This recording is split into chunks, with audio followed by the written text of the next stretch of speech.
all of the time I'll see people who have been stuck on their healing journey, working on healing themselves, and yet they're stuck for different reasons. And that's what I want to share with you in today's episode is what are the reasons that people get stuck? And I know, by the way, me personally, I was there for many, many years. So I know what it feels like to just want to heal yourself. I know what it feels like to be stuck in pain, in illness, and just willing to do whatever it takes to get results. And that's where I was. And one of the issues that is actually growing in our world today is, as you probably know, misinformation. And even in, going through my injury, I was stuck doing the wrong things. And the more I became aware of what things there were the wrong things and what to do, it was pivotal. I mean, it changed everything and enabled me to heal myself 100%. And so I want to share a few of those things that are coming up because I see a growing amount. Like it is growing exponentially. And to give you one example is this. If you've been working on healing yourself, you may have heard the phrase before, raise your frequency. But I have a question for you. Did you know that cancer cells actually have a higher frequency than healthy cells? So they actually emit more biophotons, more energy. So the energy emissions can be higher from cancerous cells than non-cancerous. And so my point is just that it's not just about raising your frequency so that's not the answer. It's kind of like, would you want to just raise your heart rate? Well, no, too fast of heart rate can be a problem. So it's not about just raise your frequency or not. We really want to look at different emotions. If you think about it, a person could blush, feel a sense of embarrassment because maybe they get a compliment and they feel embarrassed and they blush. Or a person can blush because they feel humiliated and feel embarrassed. So it could be in a positive situation, if you will, or a negative situation. But either way, they can blush. And so we can see the mind-body connection. But it's even more specific than that. Like if we think about it for a moment, if you've heard of the placebo, one person can take a fake pill and they're told that it's going to help with their IBS, irritable bowel syndrome, and it can. And another person can take the same exact pill and they're told that it's going to cause a problem. It could create a rash, or they're told that it's going to help with Parkinson's, and it can. My point is, communication between the mind and the body is very specific. It's not just about raise your frequency. We don't want to just raise our heart rate. We don't want to just there's specifics. And so what happens is I'll see people who have been consumed in the feeling of, just raise your frequency. And again, and by the way, I'll share this data here. So for anybody who is on video, here's an image right here where you can see research showing that biophotons, so energy of the body, is actually higher for cancer cells than it is for non-cancer cells. So my point is, I have seen people on the healing journey for a long period of time just trying to focus on raising their frequency, but it's not that. It's specific. So again, going back to different emotions can affect us in a different way. If somebody's embarrassed, it can be blushing. Whereas if somebody has a panic attack, racing heart, shortness of breath. So the mind is very specific. Or I even worked with a wonderful man who had this feeling. He felt like when his father died, he had the biggest hole in his heart. And he would say that he felt like he had a big hole in his heart. And you know what he ended up with? He also had physically holes in his heart that he worked on healing and was able to resolve his issue from basically getting rid of the feeling of feeling like he had a major hole in his heart. So it's very specific, just like, sexual thought, sexual physical response, or embarrassment, face turns red. I mean, we can see different ways that specific emotions affect the body, or going back to placebo or nocebo. The mind-body connection is very specific. So that's one thing. Now, another thing that I see growing exponentially is people actually giving love to illness. Like they go, oh, we'll just send the illness love.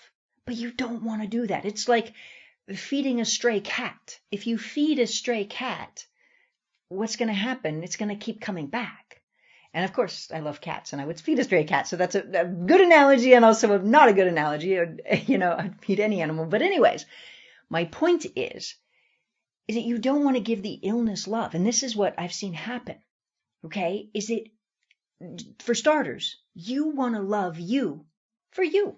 You want to love you for being wonderful. You want to love you for being human. You don't need to be perfect. You want to learn to love yourself just for being you. Now, I've seen people who thought you're supposed to give love to the illness. What happens? They get stuck. Imagine if somebody loves themselves for illness. And another way to think about it is like this, is we could think about it in this term. The subconscious mind seeks positive rewards, to put it in a very simple way. So maybe we've heard before that if a child doesn't get positive attention, they'll do what? They'll get negative attention. And it's not like children everywhere decide this. The subconscious mind says, oh, well, if there's no positive attention, then they'll act out or get sympathy or whatever it is for negative attention. And that's the subconscious mind. So if a person starts getting love for illness, and maybe you've seen that before in life, where somebody will, they are ill and they want to get love and attention for sickness. Now what's happening is that some people are giving themselves love and attention for illness. But you don't want to link that up. Love and attention just for being happy, wonderful, amazing. You don't have to be perfect, but you want to train your brain that you don't need illness. By the way, I've seen some people also who are very hard on themselves, very critical of themselves, mean to themselves. But if they have illness, they'll be nice to themselves and loving to themselves because they've trained themselves. Do you think their body wants to get rid of illness? So imagine if you picture somebody who's critical of themselves, feels bad about themselves, mean to themselves, judgmental towards themselves when they're healthy. But if they're sick, they're kind to themselves, nice to themselves, loving to themselves, send love to the illness, all of that. What happens? Do you think their subconscious mind wants to get rid of illness? It doesn't. And so part of what I'm seeing in misinformation is people saying, oh, well, just give love to the illness, send love to the illness, which I've seen keeps people from healing themselves because then the body doesn't want to get rid of illness. After all, it'd be getting rid of love. And so the body wants to hold on to love because we need love. We've heard that before. We need love and connection. And so that's another thing. And so my point being is just when we stop and think about it for a moment, we want to be very practical and think about how the mind works before we get caught in misinformation. And that is one of the things that really helped me to heal myself is by starting to realize that there was so much misinformation. And one of the things that was pivotal for me was the placebo. Initially I thought the placebo worked because of belief. I thought, okay, well, we just have to believe, we have to believe, we have to believe. So I spent literally years of my injury forcing myself to believe I was already healed, believing I was already healed, telling people I'm healing, like committing to my family, I'm going to be healed and healthy. I just had to believe it and be grateful for it and visualize it. And I did that and forced and did that for years because I thought it was all about the belief. And when it wasn't working, I said, okay, well, wait a second. I have to understand this. And so as I started researching neuroscience and deeper into the medical journals, I found something called an open label placebo, which is exactly like it sounds, open label. So both the doctor and the patient both know that it's fake. So it is open label. They both know it is a fake treatment and it still works. And I was like, wait a second here. What? It still works? Well, then clearly it doesn't have to do with belief. And in fact, the first study on the open label placebo was done in like the 1960s. I think it was like 1965. And it was from researchers from Johns Hopkins. And so when I started reading through their research, it even turned out some people people did not believe that it was a treatment and it still worked. And so that's my point is I want to share with you is this. I was able to heal myself because I stopped getting sucked into the misinformation. I stopped getting sucked into, like, basically after things didn't work and didn't work and didn't work and didn't work, I started saying, wait a second, I need to understand this.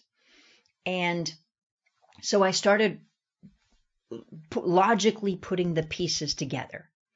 And so that's what I want to invite you to look at in your life. And the reason being is because, as you've probably heard, even in politics and life in general, misinformation is expanding in a huge way.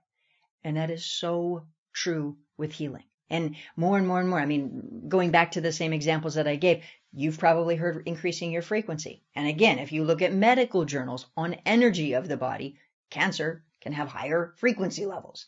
So you start to realize, well, wait a second here. And you just start to realize, hey, wait, information is different than you think it is. Or even belief. I mean, I've personally had people who were shocked to hear about the open label placebo. They thought the healing was all about belief. And then they heard about the open label placebo and they were shocked. So, I mean, just that's what I want to invite you to do, is make sure that everything you're doing makes logical sense, because so often there's more to it. And I mean, I could go on and on and on about ways that misinformation is perpetuating the problem. And another example is that patterns can show up that we don't realize. And let me give you an example. Let's say, maybe you've heard this before. Let's say there's a young child who experiences a feeling of rejection. And then a loving adult comes by and says this: that's okay. They're jealous. You're just better than they are. What happens in that moment? Well, what happens is they got rejected, and then they got superiority linked up to it. So what can happen with this pattern is it can affect somebody's health. If they feel like, oh, they got rejected and then, oh, well, I'm just better than them, that feeling creates a hurt inside. But the pattern can perpetuate. And you'll even see maybe on social media or different areas where people say, oh, if he didn't deserve you, or if he left you, don't worry, there's something out there better. You're just better than that. And so what happens is it's the same pattern showing up in a different way. Now, that might sound confusing for some people, so let me unpack this a little further. If we think about how the brain works, our patterns repeat. So the example you hear me use all the time is repetition compulsion, reenactments, or, a simple example, unfortunately, a woman may have an abusive father who leaves him and finds the abusive boyfriend, boss, spouse, etc., etc. So the pattern can continue. And so with that pattern continuing, now notice what I said. She leaves the abusive father, ends up with the abusive boyfriend, boss, spouse, dog, kid. Like, I have literally seen it show up in so many different ways. And that's part of what makes it confusing. And so the pattern, though, perpetuates in different ways. And so if we take this same pattern, where somebody maybe has a feeling of, rejected as a kid, and an loving adult comes by and says, don't worry, they're jealous. You're just better than they are. What can happen is that people can then have that pattern going on through their life. Maybe in work, they feel like, well, I'm just better than people. I get rejected because they just don't understand me. Or going back to, again, Facebook, social media posts or whatnot that says, well, if he left you, he just wasn't good enough for you. It means there's something better. So the pattern continues. Now, of course, there can absolutely be something better, but we want to look at it and we want to realize there's a pattern that's perpetuating. We want to really shift the pattern. And that's the beautiful thing, is when you really shift the pattern, it becomes pivotal. It's life-changing. And so my point is notice there's a depth to the information. And so that's what I'm hoping that you get from this. I know what it feels like. I was 6.5, almost 7 years looking for the answer to healing. And when you're I was in extreme pain, injured, my entire life was falling apart. If you know my story, it was hard. And of course, I've seen others who've had much worse. So I don't want to say mine was the worst in the world.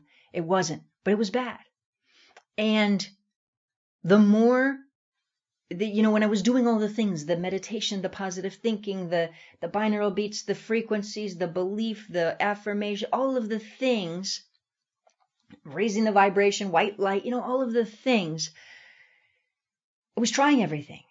But when I really started to understand my own mind and how it worked, and also understand and put logic to the things that I was falling into, I started then gaining clarity and empowerment and saying, oh, now I understand it. And just like anything, the more we understand it, the more we empower ourselves. If it's like a computer, if you don't know what you're doing on a computer, it can feel so annoying.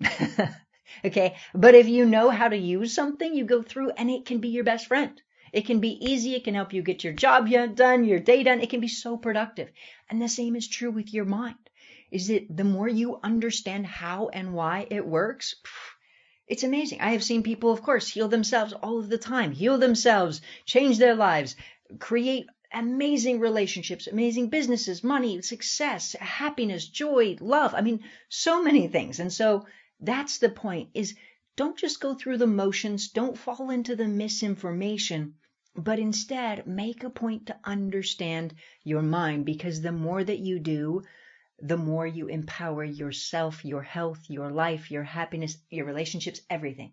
And so that's the insight that I want to give you, is look for the depth. Now, by the way, this may in some ways seem logical, and I can tell you that I have worked with so many people where when they start seeing the consciousness, where they start seeing things in a new way, they have that aha that's just like, oh my gosh, like now I get it. Now I can do this. That pivotal moment where they see with even more clarity. And again, that was mine also. The more I got how the brain worked, the more it changed everything. And that's the whole reason. I mean, literally been able to take people back to back to back to back and show them how to release pain and heal themselves and get results under medical equipment. The only reason that I'm able to do that and show and demonstrate back to back to back results is because it makes logical sense. Like, I understand it. And my hope is that everybody learns to understand their own mind. So that's my emphasis. That's the insight for today, not to get sucked into the misinformation.